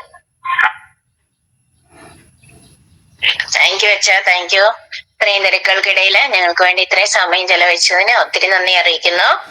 അടുത്തത് നമ്മുടെ ഉദ്ഘാടനത്തിനായിട്ട് എത്തിയിരിക്കുന്നത് റെവറൻ ഫാദർ സിബിൻ കരുത്തി അച്ഛനാണ്. അച്ഛൻ പാലക്കാട് സെന്റ് ജോർജ് ചർച്ച് വികാരിയാണ്. Palakkad Mangalam saint Xavier's central school principal ആണ്. അച്ഛനെ ഏറ്റവും സ്നേഹത്തോടെ ക്ഷണിക്കുന്നു. ഏറ്റവും സ്നേഹം നിറഞ്ഞ പ്രിയപ്പെട്ട സോളമനച്ച, പ്രിയമുള്ളവരെ, വളരെ സന്തോഷം നിങ്ങളുടെ ഈ ഒരു സ്നേഹ സംഗമത്തിൽ പങ്കുചേരാൻ ഭാഗ്യം കിട്ടിയത് വളരെ ഒരു ഒരു ഭാഗ്യമായിട്ട് തന്നെ ഞാൻ കരുതുകയാണ്. സോളമനച്ഛൻ എനിക്ക് നേരത്തെ പരിചയമുണ്ട്. അച്ഛനെ ബാംഗ്ലൂർ ബാംഗ്ലൂരുള്ളപ്പോൾ മുതൽ എനിക്ക് അച്ഛനെ അറിയാവുന്നതാണ്. വളരെ തീക്ഷ്ണതയോടെ പരിമിതികളെ മുഴുവനും മാറ്റിവെച്ചുകൊണ്ട് ഒന്നുമല്ല എന്ന് പറഞ്ഞുകൊണ്ട് പ്രവർത്തിക്കുന്ന ഒരു അച്ഛനാണ് സ്നേഹം നിറഞ്ഞ സോളമനച്ഛൻ. ഞാൻ ഒരു 2-3 വർഷം മുമ്പ് നൂറാമ്പലേ വന്നപ്പോഴും അച്ഛനെ ഞാൻ അവിടെ കണ്ടായിരുന്നു. അങ്ങനെ എപ്പോഴും ആ ഒരു ബന്ധം സൂക്ഷിക്കുന്നുണ്ട്. അച്ഛൻ ഇന്ന് ഈ ഒരു സ്നേഹ സംഗമത്തിലേക്ക് വിളിച്ചതിന് പ്രത്യേകിച്ച് അച്ഛന് നന്ദി പറയുകയാണ്. ഞാൻ വാസ്തവത്തിൽ അത്ഭുതപ്പെട്ടിരിക്കുകയാണ്. അവിടെ ഈ ഒരു 1:30 മണി സമയത്ത് ഇത്രയും പേര്, ഏകദേശം 53ഓളം പേര് ഈ ഗ്രൂപ്പിൽ ഓൾറെഡി ഉണ്ട്. ഇത്രയും പേര് ഈ ഒരു ഗ്രൂപ്പില് ഈ 1:30 മണി സമയത്ത് എത്തിച്ചേരുക എന്ന് പറഞ്ഞു കഴിഞ്ഞാൽ അതൊരു ചെറിയ കാര്യമല്ല. എല്ലാവർക്കും അവരവരുടേതായിട്ടുള്ള മേഖലയിൽ തിരക്കും കാര്യങ്ങളൊക്കെ ഉണ്ട്. ആ തിരക്കുകളൊക്കെ മാറ്റിവെച്ചുകൊണ്ട് നിങ്ങൾ എത്തിച്ചേർന്നത് വളരെ പ്രധാനപ്പെട്ട കാര്യം തന്നെയാണ്. പ്രത്യേകിച്ച് നിങ്ങൾ ആ കാര്യത്തിൽ അഭിനന്ദിക്കുകയാണ്. അതിന് നേതൃത്വം നൽകുന്ന അച്ഛനെയും പ്രത്യേകം അഭിനന്ദിക്കുകയാണ്. അച്ഛന് പിന്നെ അതൊരു പ്രത്യേക കഴിവാണ്. എല്ലാവരെയും ചേർത്ത് പിടിക്കാനായിട്ട്, ആരെയും വിട്ടുപോകാതെ എല്ലാവരുടെയും കാര്യങ്ങളിലേക്ക് അങ്ങനെ ഇടപെടാനായിട്ട്, ഇടിച്ചു കയറി ഇടപെട്ട് പറ്റുന്ന നന്മയൊക്കെ ചെയ്യാനായിട്ട് ഉള്ള ഒരു മനസ്സ് അച്ഛന്റെ ഭയങ്കര വലുതാണ്. അത് എടുത്തു പറയേണ്ട ഒരു കാര്യം തന്നെയാണ്. അച്ഛൻ പറഞ്ഞതുപോലെ തന്നെ പൈസ ഇല്ലെങ്കിലും സഹായിക്കാനായിട്ടുള്ള അച്ഛന്റെ ഒരു മനസ്സ് അത് വളരെ പ്രധാനപ്പെട്ട തന്നെയാണ്. ആ ഒരു അച്ഛന്റെ ഒരു നേതൃത്വം കൊണ്ട് തന്നെയാണ് ഇത്രയും പേര് ഇന്ന് ഈ ഒരു മീറ്റിംഗിൽ എത്തിച്ചേർന്നിരിക്കുന്നത് ഞാൻ വിചാരിക്കുകയാണ്. അച്ഛൻ പറഞ്ഞ ഒരു ആശയത്തോട് ചേർത്ത് ഒരു വലിയ ചിന്തയൊന്നല്ല, കുഞ്ഞൊരു ചിന്ത പങ്കുവയ്ക്കാൻ ഞാൻ ആഗ്രഹിക്കുകയാണ്. നമ്മൾ സാധാരണ ഇംഗ്ലീഷിൽ പറയൂല വെൽ ബിഗൺ ഹാഫ് ഡൺ എന്നാണ് പറയുന്നത്. നമ്മൾ തുടങ്ങി വെക്കുന്നിടത്ത് തന്നെയാണ് നല്ല തുടക്കം ഉണ്ടായാൽ ഏകദേശം പകുതിയോളം കാര്യം ചെയ്ത് തീർന്നു എന്നാണ് മനസ്സിലാക്കുന്നത്. അപ്പം ആ ഒരു നല്ല തുടക്കം എപ്പോഴും വളരെ പ്രധാനപ്പെട്ടതാണ്. ഏതൊരു കാര്യത്തിനാണെങ്കിലും വെൽ ബിഗൺ ഹാഫ് ഡൺ ആണല്ലോ. നല്ല തുടക്കം ഉണ്ടാകുമ്പോഴാണ് നല്ല ഒടുക്കം ഉണ്ടാവുന്നത്. നമുക്ക് ഞാൻ വിചാരിക്കുന്ന നമുക്ക് ഒരു കുറവിനെ ദൈവം തന്നിട്ടുണ്ടെങ്കിൽ നിങ്ങൾ എന്നും മനസ്സിൽ സൂക്ഷിക്കണം കേട്ടോ ഈ ഒരു വാചകം ഞാൻ പറയുന്നത്. നമുക്കൊരു കുറവിനെ ദൈവം തന്നിട്ടുണ്ടെങ്കിൽ അതിനെ അതിജീവിക്കാനുള്ള കൃപ ദൈവം നമ്മുടെ ഉള്ളിൽ തന്നിട്ടുണ്ട്. ഒരിക്കലും മറക്കരുത് അത്. ഒരു കുറവിനെ ദൈവം തന്നിട്ടുണ്ടെങ്കിൽ അതിനെ അതിജീവിക്കാൻ പോരുന്ന ഒരു വലിയ കൃപയും കൂടെ ദൈവം നമ്മുടെ ഉള്ളിൽ തന്നിട്ടുണ്ട്. അപ്പം ആ ഒരു കൃപയെ നമ്മൾ തിരിച്ചറിയുമ്പോഴാണ് നമ്മുടെ വിജയം ഇരിക്കുന്നത്. ഓക്കെ, എനിക്ക് അയ്യോ ഇത് പറ്റില്ലല്ലോ, ഇത് പറ്റില്ലല്ലോ, അതിന് സാഹചര്യം ഒത്തു വന്നില്ലല്ലോ, അല്ലെങ്കിൽ അത് ബുദ്ധിമുട്ടാണല്ലോ, മഴയാണല്ലോ, വെയിലാണല്ലോ, അല്ലെങ്കിൽ സഹായിക്കാൻ ആരുമില്ലല്ലോ, ഇതൊന്നും നമ്മളെ തളർത്തുന്ന കാര്യങ്ങളാകരുത്. അതിനൊക്കെയും ബിക്കോസ് ഞാൻ പറഞ്ഞ അതാണ്, നമുക്ക് അതിനൊക്കെയും അതിജീവിക്കാൻ പോരുന്ന വലിയൊരു കൃപ ദൈവം നമ്മുടെ ഉള്ളിൽ തന്നിട്ടുണ്ട് എന്നുള്ളതാണ് നമ്മുടെ ഏറ്റവും വലിയൊരു ശക്തി എന്ന് പറയുന്നത്. അപ്പൊ അതുകൊണ്ട് നമുക്കില്ലാത്തതിനെ കുറിച്ചോ അല്ലെങ്കിൽ നമുക്ക് നമ്മുടെ കുറവിനെ കുറിച്ചോ ഒക്കെ അല്ലെങ്കിൽ തടസ്സങ്ങളെ കുറിച്ചോ ഓർത്ത് നമ്മൾ ബുദ്ധിമുട്ടിയിരിക്കുകയല്ല വേണ്ടത്. മറിച്ച് ഞാൻ പറഞ്ഞ പോലെ ആ ഒരു അതിനെ അതിജീവിക്കാനുള്ള കൃപ നമ്മളിലുണ്ട്. അത് ദൈവത്തിന്റെ വലിയൊരു പരിപാലന എന്ന് പറയാൻ വേണമെങ്കിൽ അത് ആ ഒരു പരിപാലനയിൽ നമ്മൾ ആശ്രയിക്കുമ്പോൾ തീർച്ചയായിട്ടും നമുക്ക് അതിനെ അതിജീവിക്കാനുള്ള കൃപ തീർച്ചയായിട്ടും ദൈവം തരും. ഞാന് CMI സഭയിലെ കോയമ്പത്തൂരുള്ള സുഹൃത്ത് ഭവൻ എന്ന് പറയുന്ന ഒരു ഹൗസ് ഉണ്ട്. ഒരു പക്ഷെ നിങ്ങൾ കേട്ട് കാണും. ഒറ്റപ്പാലത്താണ് ഈ ഹൗസ് ഉള്ളത്. അപ്പൊ ഈ ഹൗസിന്റെ പ്രത്യേകത അവിടെയുള്ള മക്കൾക്ക് വേണ്ടിയിട്ട് അവിടെ ചെയ്യുന്നത് കുഞ്ഞു കുട്ടികളെ നമ്മൾ എടുത്തു വളർത്തി പഠിപ്പിച്ച് അവർക്ക് ഭക്ഷണവും വസ്ത്രമൊക്കെ മേടിച്ചു കൊടുത്ത് അവരെ സ്കൂളിലേക്ക് പറഞ്ഞയച്ച് ഒരു നിലയിൽ എത്തിക്കുക എന്നുള്ളതാണ് അവിടെ ചെയ്യുന്ന ശുശ്രൂഷ. അപ്പം ഈ ഭവനത്തിന്റെ പ്രത്യേകത ഈ കുഞ്ഞുങ്ങൾക്ക് വേണ്ടി ആരുടെ മുമ്പിലും പോയി കൈ നീട്ടാറില്ല എന്നുള്ളതാണ്. ആരോടും ഈ കുഞ്ഞുങ്ങൾക്ക് വേണ്ടി പൈസ ചോദിക്കാറില്ല. പക്ഷെ ഈ കുഞ്ഞുങ്ങൾക്ക് വേണ്ട സാധനങ്ങളൊക്കെയും അവിടെ വരും. ആരെങ്കിലായിട്ട് ഈ കുഞ്ഞുങ്ങൾക്ക് വേണ്ട സാധനങ്ങളൊക്കെ അവിടെ കൊണ്ടുവരും എന്നുള്ളതാണ് ഈ ഭവനത്തിന്റെ ഏറ്റവും വലിയ പ്രത്യേകത. അപ്പം ഒരു ദിവസം അവിടുത്തെ ഈ കുഞ്ഞുങ്ങൾ വന്നിട്ട് അവിടുത്തെ അച്ഛൻ്റെ അടുത്ത് പറയാണ്, അച്ഛൻ ഞങ്ങൾക്ക് ഇറച്ചി വേണം, ഇറച്ചി കഴിക്കാൻ ഭയങ്കര ആഗ്രഹം ഉണ്ടെന്നാണ് ഈ കുഞ്ഞുങ്ങൾ അവിടുത്തെ അച്ഛനോട് പറയുന്നത്. അപ്പൊ ഇവർക്ക് എല്ലാ ദിവസവും ഇറച്ചി മേടിച്ചു കൊടുക്കാനുള്ള പൈസയൊന്നും അവിടെ ഇല്ല. അപ്പൊ അച്ഛൻ പറഞ്ഞു, നിങ്ങൾ ഒരു കാര്യം ചെയ്തോ, നിങ്ങളുടെ അമ്മയോട് ചെന്ന് പറഞ്ഞോളാൻ പറഞ്ഞു. അവരുടെ അമ്മ എന്ന് പറയുന്നത് അവർക്ക് അപ്പനമ്മയൊന്നും ഇല്ല. അപ്പൊ മാതാവിന്റെ പൊട്ടിപ്പൊളിഞ്ഞ ചെറിയൊരു രൂപം അവിടെ ഇരുണ്ട്. പിന്നെ ഈ കുഞ്ഞുങ്ങൾ ഈ രൂപത്തിന് മുമ്പിൽ നിന്ന് പറയുന്ന കാര്യം ഇതാണ്, അമ്മയെ ഞങ്ങൾക്ക് ഇറച്ചി വേണം, അമ്മയെ ഞങ്ങൾക്ക് ഇറച്ചി വേണം എന്നാണ് ഈ കുഞ്ഞുങ്ങൾ പറയുന്നത്. പ്രിയമുള്ളവരെ, ഈ കുഞ്ഞുങ്ങൾ ഇങ്ങനെ പറഞ്ഞ് ഏകദേശം 1-2 ദിവസം കഴിയുമ്പോഴത്തേനും പല ഭാഗങ്ങളിൽ നിന്നായിട്ട് ഈ മക്കൾക്ക് എല്ലാ ദിവസവും പിന്നെ ഇറച്ചി ഭക്ഷണമാണ്. ഒട്ടുമിക്ക ദിവസങ്ങളിലും ഇവർക്ക് പല ഭാഗങ്ങളിൽ നിന്നായിട്ട് പല മനുഷ്യരിങ്ങനെ സംഘടിപ്പിച്ചു കൊടുക്കുകയാണ്. അത് അവസാനം ഈ കുഞ്ഞുങ്ങൾ പ്രാർത്ഥിക്കുകയാണ്, അമ്മയെ ഞങ്ങൾക്ക് മതി, അമ്മയെ ഞങ്ങൾക്ക് മതി എന്ന് ഈ കുഞ്ഞുങ്ങൾ പ്രാർത്ഥിക്കുകയാണ്. പ്രിയമുള്ളവരെ, എന്റെ ഒരു വ്യക്തിപരമായിട്ടുള്ള വലിയൊരു അനുഭവമാണ്. എന്നെ സ്വാധീനിച്ച, എന്നെ ഏറെ സ്പർശിച്ച ഒരു കാര്യമാണത്. ഞാനിത് പറയാൻ കാരണം ഒരു കുറവും നമ്മളെ തളർത്തി കളയരുത്. ഒരു കാര്യവും നമ്മുടെ ചിലപ്പോൾ ചില ബലഹീനതയുണ്ടാവും, നമ്മുടെ വീട്ടിലെ ചില ബുദ്ധിമുട്ടുകൾ, ചില സാഹചര്യങ്ങൾ, ചില സാമ്പത്തിക ഞെരുക്കങ്ങൾ, സാമ്പത്തിക പ്രയാസങ്ങൾ, അല്ലെങ്കിൽ ചിലപ്പോൾ മറ്റുള്ളവർ നമ്മളെ റെക്കഗ്നൈസ് ചെയ്യുന്നില്ല, നമ്മൾ എടുക്കുന്ന ജോലിക്ക് തക്കതായിട്ടുള്ള പ്രതിഫലം നമുക്ക് തരുന്നില്ല എന്നുള്ള ഒരു ചിന്ത, അങ്ങനെയൊക്കെയും ചിലപ്പോൾ നമ്മളെയൊക്കെ ബാധിക്കാൻ സാധ്യതയുള്ള ഒരുപാട് കാര്യങ്ങളുണ്ട്. പക്ഷെ അതൊന്നും നന്മ ചെയ്യുന്നതിൽ നിന്ന് നമ്മളെ തളർത്തി കളയരുതെന്നാണ് എനിക്ക് പറയാനുള്ളത്. വിശുദ്ധ ചാവറ പിതാവ് പറഞ്ഞിരിക്കും, കണ്ണിൽ കണ്ട നന്മയെല്ലാം ചെയ്യുക. നമ്മൾ എന്ത് നന്മ ചെയ്യാൻ കാണുന്നോ അതെല്ലാം നമ്മൾ ചെയ്ത് കടന്നു പോകുമ്പോഴാണ് നമുക്ക് at the end of the day നമുക്കൊരു ജീവിതത്തിൽ ഒരു സംതൃപ്തി ഉണ്ടാവുന്നത്. നമുക്ക് നമ്മുടേതായിട്ടുള്ള മേഖലയിൽ ഒത്തിരി പ്രവർത്തിക്കാനായിട്ട് സാധിക്കും. അതിന് ഒരുപാട് അവസരങ്ങൾ അച്ഛൻ ഇപ്പൊ ഈ റിപ്പോർട്ടൊക്കെ വായിച്ചപ്പം അച്ഛന്റെ സംസാരത്തിൽ നിന്നൊക്കെ ഒത്തിരി അവസരങ്ങൾ അതിന് കിട്ടുന്നതായിട്ട് ഞാൻ കാണുകയും ചെയ്യുകയാണ്. അപ്പം നമുക്ക് കിട്ടുന്ന അവസരങ്ങളെ കൃത്യമായിട്ട് വിനിയോഗിക്കാൻ, നമുക്ക് ഇല്ലാതെ പോയതിനെ കുറിച്ച് ഓർത്ത് സങ്കടപ്പെട്ടിരിക്കാതെ മറിച്ച് ഉള്ളതില് കൂടുതൽ കരുത്തോടെ മുന്നോട്ട് വരാനായിട്ട് നമുക്ക് സാധിക്കണം. ഈ കേന്ദ്ര ഗവൺമെന്റിന്റെ ഒരു അവാർഡ് ഒരുപക്ഷെ നിങ്ങൾ കേട്ട് കാണും. അത് ഗുഡ് സമരിറ്റൻ എന്ന് പറയുന്ന ഒരു അവാർഡാണ്. കേന്ദ്ര ഗവൺമെന്റ് ഡിക്ലെയർ ചെയ്തിരിക്കുന്ന ഒരു അവാർഡാണ് ഗുഡ് സമരിറ്റൻ എന്ന് പറയുന്ന അവാർഡ്. ഈ ഒരു ആശയം കേന്ദ്ര ഗവൺമെന്റ് എടുക്കുന്നത് എവിടെ നിന്നാണെന്നറിയാവോ? അത് വിശുദ്ധ ബൈബിളിൽ നിന്നാണ്. വിശുദ്ധ ബൈബിളിനെ കിടപിടിച്ചുകൊണ്ടാണ് ഗുഡ് സമരിറ്റൻ എന്ന് പറയുന്ന അവാർഡ് കേന്ദ്ര ഗവൺമെന്റ് പ്രഖ്യാപിച്ചിരിക്കുന്നത്. അതായത് റോഡില് ആരെങ്കിലും ആക്സിഡന്റ് ആയിട്ട് കിടക്കുന്നുണ്ടെങ്കിൽ അവരെ ആശുപത്രിയിൽ എത്തിക്കുന്ന മനുഷ്യർക്ക് കൊടുക്കുന്ന കേന്ദ്ര ഗവൺമെന്റിന്റെ അവാർഡാണ് ഗുഡ് സമരിറ്റൻ അവാർഡ് എന്ന് പറയുന്നത്. അപ്പം ഈ ഗവൺമെന്റ് പോലും ഈ ഒരു അവാർഡ് പ്രഖ്യാപിച്ചിരുന്നത് അതും ബൈബിളിലുള്ള ഒരു പേരില് ഈ കേന്ദ്ര ഗവൺമെന്റ് ഗുഡ് സമരിറ്റൻ അവാർഡ് പ്രഖ്യാപിച്ചതിന് ശേഷം ഒത്തിരി മാറ്റങ്ങൾ, അതായത് ആശുപത്രിയിലേക്ക് ആക്സിഡന്റ് ആയിട്ട് കിടക്കുന്നവരേക്ക് ഒത്തിരി പേരെ എത്തിക്കുന്നുണ്ട് എന്നുള്ളതാണ് ഗവൺമെന്റിന്റെ ഒരു വിലയിരുത്തൽ. ഞാനിത് പറഞ്ഞത് നമുക്ക് കണ്ണിൽ കണ്ട നന്മയൊക്കെ ചെയ്യാനായിട്ട് നമുക്ക് സാധിക്കണം. പറ്റുന്ന നന്മകൾ നമ്മുടെ ജീവിതത്തിന്റെ ചുറ്റുപാടുകളിൽ ഒരുപാട് നന്മ ചെയ്യാൻ നമുക്ക് അവസരം ഉണ്ടായിരിക്കും. നമ്മുടെ കുടുംബത്തിലായിരിക്കാം, നമ്മുടെ ചുറ്റുപാടായിരിക്കാം, നമ്മൾ ജോലി ചെയ്യുന്ന മേഖലയിലായിരിക്കാം. ഒത്തിരി നന്മ ചെയ്യാനായിട്ടുള്ള അവസരങ്ങളൊക്കെ ദൈവം നമുക്ക് ഒരുക്കി തരും. അപ്പം ഈ അവസരങ്ങളൊക്കെ നമ്മൾ വിനിയോഗിക്കുമ്പോഴാണ് നമുക്ക് കുറേയും കൂടെയും ഒരു സാറ്റിസ്ഫാക്ഷൻ ജീവിതത്തിൽ ഉണ്ടാവുന്നത്. നമ്മൾ എന്തൊക്കെയോ ചെയ്തു, നമുക്ക് at the end of the day, ഞാൻ പറഞ്ഞില്ല, നമുക്കൊരു സംതൃപ്തി തോന്നുന്നത് നമ്മൾ ചില കാര്യങ്ങൾ ചെയ്യുമ്പോഴാണ്. ഒരുപാട് നമ്മൾ ഓടുന്നുണ്ടായിരിക്കാം, ഒരുപാട് അധ്വാനിക്കുന്നുണ്ടായിരിക്കാം, ഒരുപാട് കഷ്ടപ്പെടുന്നുണ്ടായിരിക്കാം. പക്ഷെ അതൊന്നും നമ്മളെ തളർത്തരുത്. അതിനപ്പുറത്ത് സന്തോഷിക്കാനായിട്ട് നമുക്ക് സാധിക്കണം. സന്തോഷം എന്ന് പറയുന്നത് ആരും നമുക്ക് കൊണ്ടുതരുന്ന ഒരു സാധനമല്ല. I decided to be happy. ഞാൻ ഇന്ന് സന്തോഷമായിട്ടിരിക്കാൻ ആഗ്രഹിക്കുന്നുണ്ടെങ്കിൽ അത് എന്റെ മാത്രം തീരുമാനമാണ്. അപ്പം എന്നെ വഴക്ക് പറയുന്നവരുണ്ടായിരിക്കാം, കുറ്റപ്പെടുത്തുന്നവരുണ്ടായിരിക്കാം, വിമർശിക്കുന്നവരുണ്ടായിരിക്കാം, മാറ്റി നിർത്തുന്നവരുണ്ടായിരിക്കാം, പ്രതീക്ഷിച്ച് ജോലി കിട്ടാതിരിക്കുന്നുണ്ടായിരിക്കാം, സാമ്പത്തികമായിട്ടുള്ള പ്രയാസം അനുഭവിക്കുന്ന ഒക്കെ ഉണ്ടായിരിക്കാം. But I have decided to be happy. ഞാൻ ഇന്ന് സന്തോഷമായിട്ടിരിക്കാൻ തീരുമാനിച്ചു കഴിഞ്ഞാൽ അതെന്റെ ഒരു തീരുമാനമാണ്. ജീവിതത്തിൽ സന്തോഷമായിട്ടിരിക്കുക എന്ന് പറയുന്നത് നമ്മുടെ തീരുമാനമാണ്. നമ്മൾ എടുക്കുന്ന തീരുമാനം വളരെ പ്രധാനപ്പെട്ടതാണ്. ഞാൻ ആരംഭത്തിലെ പറഞ്ഞ കാര്യത്തിലേക്ക് വീണ്ടും വരികയാണ്. വെൽ ബിഗൺ ഹാഫ് ഡൺ എന്ന് പറയും. നമ്മൾ നന്നായിട്ട് ആരംഭിക്കുമ്പോഴാണ് നന്നായിട്ട് എൻഡ് ചെയ്യാനായിട്ട് നമുക്ക് സാധിക്കുക. അതുപോലെ തന്നെ കിട്ടുന്ന നന്മകൾ, കണ്ണിൽ കണ്ട നന്മയെല്ലാം ചെയ്ത് നമുക്ക് പറ്റുന്ന നന്മകളൊക്കെ നമ്മൾ ചെയ്യുമ്പോഴാണ് നമുക്ക് at the end of the ഡേയിൽ നമുക്കൊരു സാറ്റിസ്ഫാക്ഷൻ ഉണ്ടാവുന്നത്. മൂന്നാമത്തെ കാര്യം പറഞ്ഞതാണ് നമ്മൾ സന്തോഷിക്കുക എന്ന് പറയുന്നത് നമ്മുടെ തീരുമാനമാണ്. നമ്മൾ എടുക്കുന്ന തീരുമാനം പോലെ ഇരിക്കും ഓരോ ദിവസത്തെ നമ്മുടെ കാര്യങ്ങൾ. ഓക്കെ, ആരെങ്കിലും വഴക്ക് പറഞ്ഞു ഉടനെ നമ്മൾ ഗ്ലൂമിയായി, ആരെങ്കിലും കുറ്റം പറഞ്ഞു നമ്മൾ ആകെ വിഷമം, അങ്ങനെ ഇരിക്കേണ്ടവരല്ല നമ്മൾ.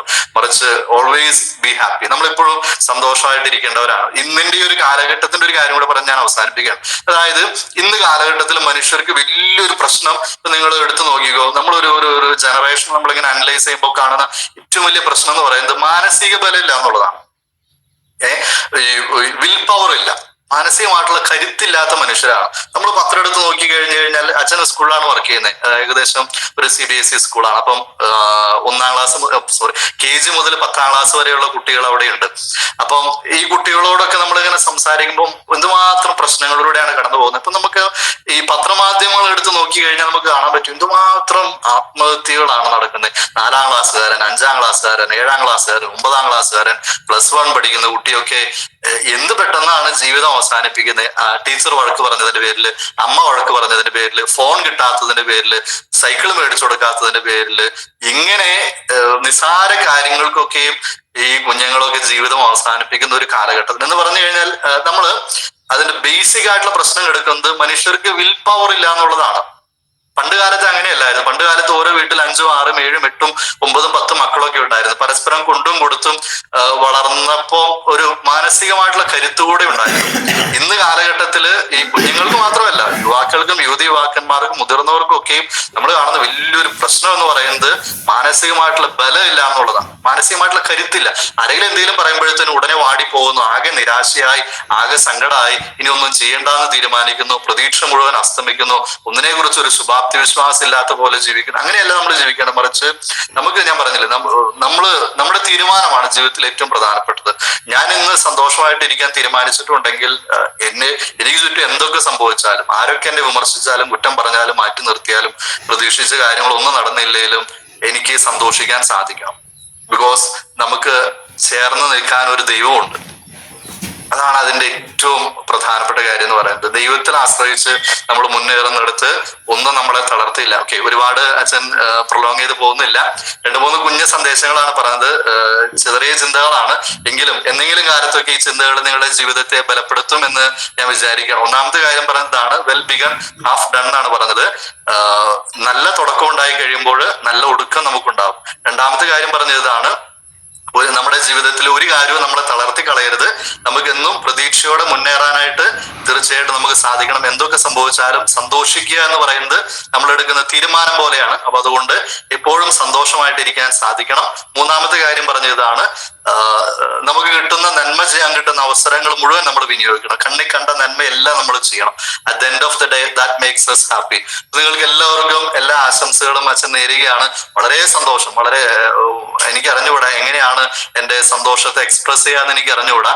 But really happy. ഇത്രയും നിങ്ങളുടെ കൂടെ ആയിരിക്കാൻ ഇത്രയും പേര്, ഏകദേശം ഇപ്പം ഗ്രൂപ്പിൽ നോക്കുമ്പോൾ 50 പേരോളം ഉണ്ട്. ഈ ഒരു സമയത്ത് ഇത്രയും പേര് ഒന്നിച്ചു ചേർന്ന് ഈ ഒരു കൂട്ടായ്മയിൽ എനിക്കും പങ്കുചേരാൻ പറ്റിയതിൽ വളരെ സന്തോഷം. അച്ഛാ ഒരുപാട് നന്ദി. അച്ഛാ താങ്ക് യു സോ മച്ച്. നിങ്ങൾക്ക് എല്ലാവർക്കും, എന്നെ വിളിച്ച ഇതിന്റെ PRO സാറിന്റെ പേര് ഞാൻ മറന്നുപോയി, സാറിനും എല്ലാവർക്കും പറയുകയാണ് കേട്ടോ. Thank you. പി സാറിന് പ്രത്യേകം നന്ദി. സാർ എന്നെ പലതവണ കോൺടാക്ട് ചെയ്തായിരുന്നു. ഞാൻ സ്കൂളിലൊക്കെ ആയതുകൊണ്ട് എനിക്ക് കോൾ അറ്റൻഡ് ചെയ്യാൻ പറ്റിയില്ല. പക്ഷേ വാട്സപ്പിൽ ഡീറ്റെയിൽസ് കൊടുത്തു. സാർ വളരെ ഭംഗിയായിട്ട് ക്രമീകരിച്ചു. സാറിനും എല്ലാവർക്കും ഒരുപാട് നന്ദി. ഒരുപാട് ദൈവാനുഗ്രഹം ഉണ്ടാവട്ടെ കേട്ടോ. ഇനിയും വിളിക്കണം. Thank you. ഔദ്യോഗികമായിട്ട് ഉദ്ഘാടനം. അപ്പം എല്ലാവരുടെയും പേരിൽ ഔദ്യോഗികമായിട്ട് ഈ മീറ്റിംഗ് ഉദ്ഘാടനം ചെയ്തതായിട്ട് പ്രഖ്യാപിക്കുന്നു. Thank you. Thank you. ഇത്രയും തിരക്കുകൾക്കിടയിൽ ഞങ്ങൾക്ക് വേണ്ടി ഇത്രയും സമയം ചെലവഴിച്ച് ഞങ്ങൾക്ക് ഇത്രയും നല്ല കാര്യങ്ങൾ പറഞ്ഞു തന്ന അച്ഛന് ഒത്തിരി നന്ദി അറിയിക്കുന്നു. അടുത്തത് നമ്മുടെ മുഖ്യാതിഥിയായിട്ട് doctor Tinkle Wilson, Amala medical college Thrissur നിന്ന് വന്നിരിക്കുന്ന ഡോക്ടറെ ഏറ്റവും സ്നേഹത്തോടെ ക്ഷണിക്കുന്നു.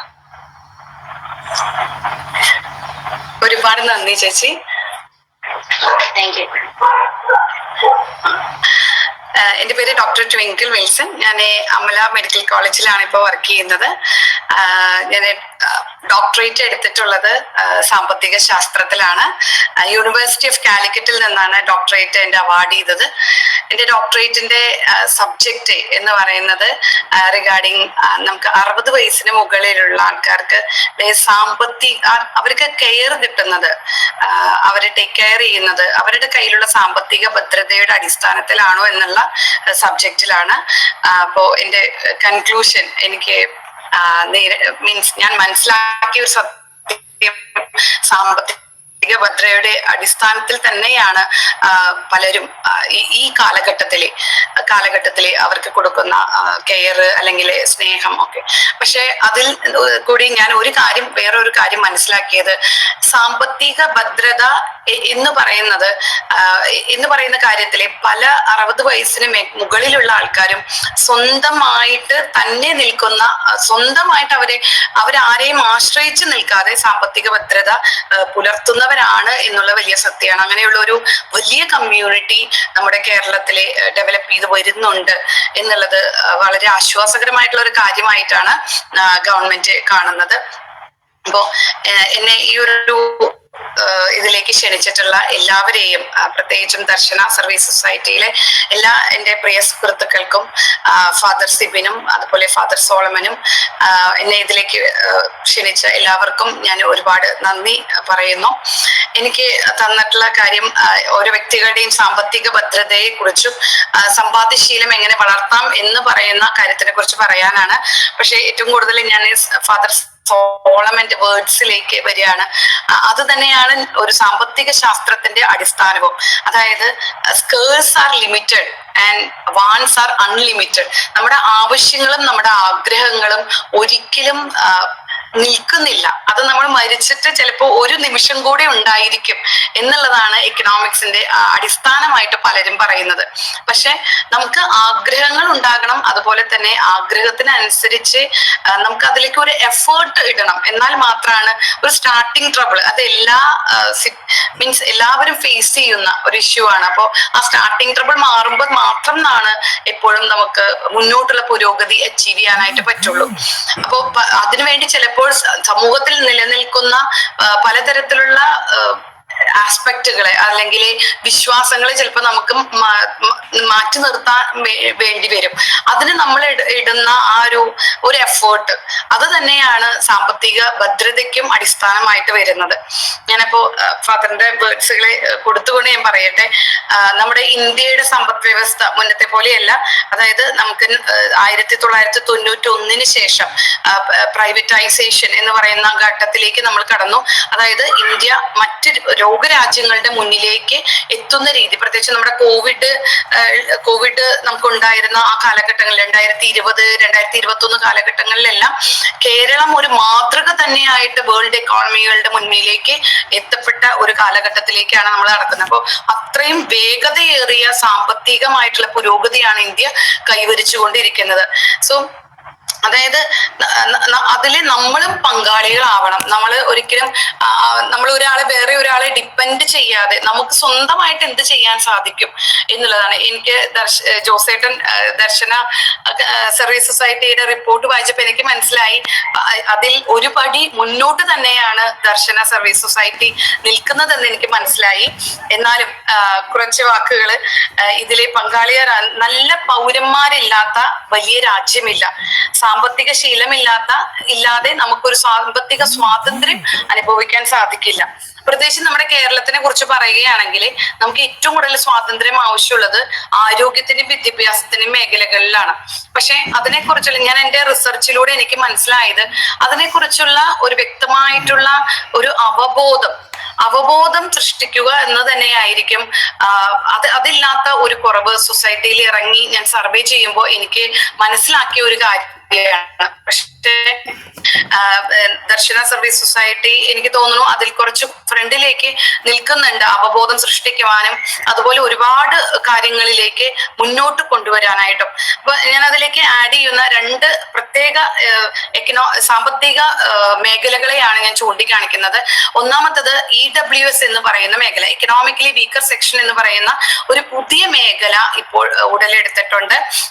കുറച്ച് വർഷങ്ങളായിട്ടേ ഉള്ളൂ അത് ഗവൺമെന്റ് കൊണ്ടുവന്നിട്ട്. അതിനെക്കുറിച്ചുള്ള ഒരു അവയർനെസ് കൊടുക്കുക എന്നുള്ളതാണ് ഞാൻ പറയുന്നത്. അതായത് നമ്മൾ ജനറൽ കാറ്റഗറി ആയിരുന്ന പലർക്കും പല ആനുകൂല്യങ്ങളും നിഷേധിക്കപ്പെടുന്ന സാഹചര്യങ്ങൾ ഉണ്ടായിരുന്നു. പണ്ട് നമ്മൾ മുന്നത്തെ കാലഘട്ടങ്ങളിലെ സമ്പദ് വ്യവസ്ഥയിൽ പറഞ്ഞിരുന്നത് അവരെല്ലാം ഓക്കെയാണ്, സാമ്പത്തികമായിട്ട് അവർ ഭദ്രതയാർന്നവരാണ്. പക്ഷെ അതല്ല എന്ന് കണ്ടെത്തുകയും നമ്മൾ ഇങ്ങനെ ഒരു പുതിയ ഒരു സെക്ഷൻ രൂപീകരിക്കുകയും ചെയ്തു. പക്ഷെ അതിൽ നമ്മൾ പറയാണ് ഓക്കെ എനിക്ക് സാമ്പത്തികമായിട്ട് കുറവുണ്ട്, ഞാൻ EWS ആണ് എന്ന് നമുക്ക് പറയാനായിട്ട് സാധിക്കില്ല. അതിനുവേണ്ടി നമ്മൾ പഞ്ചായത്തിലേക്ക് പോകണം, അവിടെ ആപ്ലിക്കേഷൻ വെക്കണം, സാമ്പത്തിക ഭദ്രതയിലല്ല എന്ന് നമ്മളെ ഉറപ്പുവരുത്തണം. അതിന് 3 പ്രധാന കണ്ടീഷൻ ആണ് ഉള്ളത്. പ്രധാനമായിട്ടും നമ്മുടെ പേരില് സ്വന്തമായിട്ട് നമുക്ക് വീടില്ലാതെ ഇരിക്കുന്ന അവസ്ഥ, അതുപോലെ തന്നെ നമുക്ക് വളരെ രോഗാതുരമായിട്ടുള്ള ഒരു അവസ്ഥ ഉണ്ടെങ്കിൽ, അതുപോലെ നമ്മുടെ പേരിലെ ബാങ്ക് അക്കൗണ്ടിലെ ഫിക്സ്ഡ് ആയിട്ടുള്ള ഒരു എമൗണ്ട് ഇല്ലാത്ത സാഹചര്യം, പ്രത്യേകിച്ച് 1 ലക്ഷം രൂപയെങ്കിലും ഇല്ലാത്ത സാഹചര്യം. ഈ സാഹചര്യം ഉണ്ടെങ്കിൽ പഞ്ചായത്ത് അത് നമുക്ക് അനുവദിച്ച് തരേണ്ട ഒരു സാഹചര്യമുണ്ട്. ഈ EWS എന്ന് പറയുന്നതുണ്ടെങ്കിൽ നമുക്ക് വിദ്യാഭ്യാസ രംഗങ്ങളിലും ആരോഗ്യ സുരക്ഷാ രംഗങ്ങളിലും ഒരുപാട് അഡ്വാൻറ്റേജുകൾ കൺസെഷൻസ് നമുക്ക് കിട്ടും എന്നുള്ളതാണ്. അതുപോലെ എനിക്ക് പറയാനുള്ള ഒരു കാര്യമാണ് RSBY എന്ന് പറയുന്ന പ്രധാനമന്ത്രിയുടെ ഒരു ഇൻഷുറൻസ് പദ്ധതിയെ കുറിച്ചാണ് എനിക്ക് പറയാനുള്ളത്. അത് ഞാൻ സർവേ എടുക്കുമ്പോഴെല്ലാം തന്നെ നമുക്ക് പുറത്തുനിന്ന് വന്നിട്ടുള്ള ആൾക്കാർക്ക്, അതായത് ഔട്ട് ഓഫ് കേരള വന്നിട്ടുള്ള ഒരുപാട് പേർക്ക് ഇതിനെ കുറിച്ച് അറിയാം, അവർക്ക് അതിനെ കുറിച്ച് അവർ എടുത്തിട്ടുണ്ട് ഇതെല്ലാം. പക്ഷെ കേരളത്തിലെ വളരെ ചുരുക്കം പേരാണ് ഞാൻ എന്റെ സർവേയിൽ കണ്ടത് ഈ RSBY എന്ന് പറയുന്ന ഇൻഷുറൻസ് പദ്ധതി. ഇതിന്റെ പ്രീമിയം എന്ന് പറയുന്നത് വെറും 30 രൂപ മാത്രമാണ്.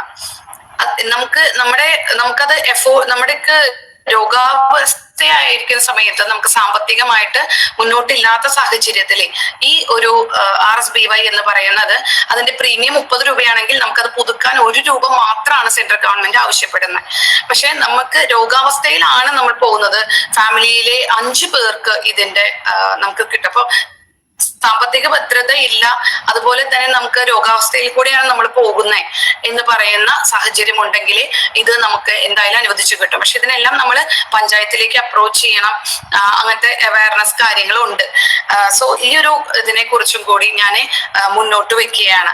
പിന്നെ സമ്പാദ്യശീലം, പ്രത്യേകിച്ച് നമ്മൾ കേരളത്തിന്റെ കാര്യം പറഞ്ഞു. നമ്മളൊരു അഗ്രികൾച്ചർ ബേസ്ഡ് ആയിട്ടുള്ള കൃഷി സംബന്ധമായിട്ട്, കൃഷിയാണ് നമ്മുടെ മുഖ്യ തൊഴിൽ അല്ലെങ്കിൽ മുഖ്യ രീതിയിൽ 50% മേലെ ഉള്ള സാഹചര്യം ആണ് ഇപ്പോൾ നമുക്കുള്ളത്.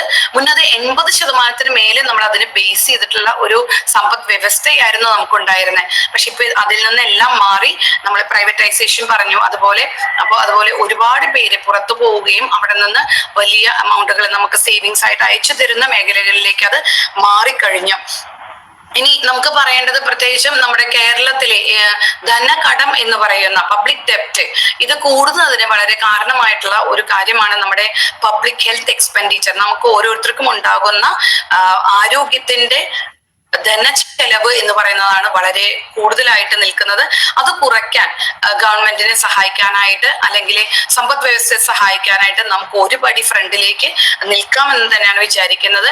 പ്രധാനമായിട്ട് ഇതിന് കാരണം നമ്മുടെ ഉയർന്ന ആയുസ്സിന്റെ പ്രതീക്ഷയും അതുപോലെ തന്നെ നമുക്ക് ഇത്രയും സൗകര്യങ്ങൾ, ആരോഗ്യ ആക്സസ് മീൻസ് നമുക്ക് ഇൻഷുറൻസ് ആയാലും അതുപോലെ തന്നെ അഡ്വാൻസ്ഡ് ആയിട്ടുള്ള ഹെൽത്ത് മീൻസ് സൗകര്യങ്ങൾ വളരെയധികം കൂടി എന്നുള്ളത് തന്നെയാണ് അതിലെ ഒരുപോലെ കാരണമാണ് നമ്മുടെ ജനസംഖ്യാ വർധനവും. പക്ഷെ ഇങ്ങനെയൊക്കെ നിൽക്കുമ്പോഴും നമുക്ക് സാമ്പത്തിക ഭദ്രത നമ്മൾ തന്നെ അടിസ്ഥാനപ്പെടുത്തുകയാണെങ്കിൽ അത് നമ്മുടെ സൊസൈറ്റിയോട് ചെയ്യുന്ന അല്ലെങ്കിൽ ആസ് എ സിറ്റിസൺ നമുക്ക് ചെയ്യാവുന്ന ഏറ്റവും വലിയ കാര്യമായിരിക്കും. നമ്മുടെ കേരളത്തിൽ ഇപ്പോൾ നിലനിൽക്കുന്ന സമ്പദ് വ്യവസ്ഥയുടെ അടിസ്ഥാനത്തിൽ സൗജന്യ ചികിത്സയാണ് ലഭിക്കുന്നത് നമുക്ക്. പക്ഷെ സാമ്പത്തിക സുരക്ഷയില്ലെങ്കിൽ രോഗവും അതിന്റെ ആഘാതവുമാണ് എപ്പോഴും വിജയിക്കുന്നത്. അപ്പോ ഞാൻ ഈ ഒരു പ്രത്യേക കാര്യത്തിലേക്ക് ദർശന സർവീസ് സൊസൈറ്റിയുടെ അറ്റൻഷൻ ഞാൻ കൊണ്ടുവരാൻ ശ്രമിക്കുന്നു. മീൻസ് നമുക്ക് ഏറ്റവും സൗകര്യങ്ങളും കാര്യങ്ങളും എല്ലാം ഉണ്ടായിരിക്കുമ്പോഴും നമ്മുടെ ധനച്ചെലവ് വളരെയധികം കൂടുന്നു. അതിന് എന്തൊക്കെ കാര്യങ്ങൾ നമുക്ക് ചെയ്യാമെന്ന് നമുക്ക് നോക്കാം. ചില ചെറിയ കാര്യങ്ങളാണ് ഞാനിവിടെ പറയുന്നത്. എനിക്കറിയാം ഇത് വളരെ സിമ്പിൾ ആയിട്ടുള്ള ഒരു കാര്യമാണെന്നുള്ളത്. ആദ്യമായിട്ട് നമുക്ക് ഇതുപോലെ ഫിനാൻഷ്യൽ എഡ്യൂക്കേഷൻ ഇതുപോലത്തെ ക്ലാസ്സുകൾ നമ്മൾ കണ്ടക്ട് ചെയ്യുന്നതോടുകൂടി കൂടുതൽ ഇതിനെക്കുറിച്ച് ഏതൊക്കെ രീതിയിൽ നമുക്ക് മറ്റുള്ളവരെ സഹായിക്കാം, നമുക്ക് സാമ്പത്തിക ഭദ്രതയുടെ രീതിയിലേക്ക് എങ്ങനെ കൊണ്ടുവരാം, പ്രത്യേകിച്ചും അതുപോലെ നമ്മുടെ ചെലവുകൾ നിയന്ത്രിക്കുന്ന കാര്യം നമുക്ക് രണ്ടാമതായിട്ട് പറയാം.